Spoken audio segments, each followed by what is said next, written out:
काने का डीएसपी है, इन्वेस्टिगेशन डीएसपी है, जिसका नाम है उस्मान गुज्जर, जो कि बताया ये जाता है कि उन्होंने तकरीबन कोई 27 तारीख को थाना बरकी में एप्लीकेशन जमा करवाते हैं एफआईआर के लिए कि मैं अपनी ड्यूटी से फारिग होकर तो मामूल के मुताबिक अपने घर आते हैं। घर आने के बाद तो देखते ये हैं कि घर में ताला लगा हुआ है, तो वो कुछ टाइम इंतज़ार करते हैं और कुछ टाइम वो इंतज़ार करते हैं। जब इंतज़ार जो है वो लंबा होता है तो अपनी वाइफ को फ़ोन करते हैं,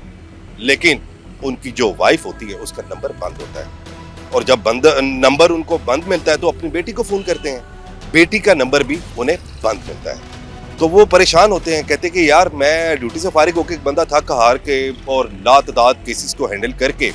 जब वो सुकून के लिए अपने घर की तरफ आता है तो जाहिर है जब घर को ताला लगा होगा तो बंदा वक्ती तौर के लिए तो परेशान होगा, लेकिन इनकी परेशानी बढ़ती गई। वो कैसे? जब मिनट जो है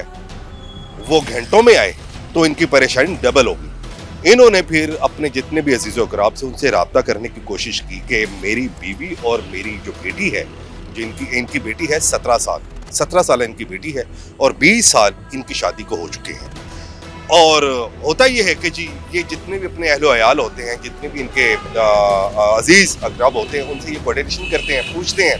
लेकिन ना तो इनकी बीवी का पता चलता है और ना ही इनकी बेटी का पता चलता है। परेशानी हालत में ये घर का ताला तोड़ते हैं या बट अंदर जाते हैं अपने घर में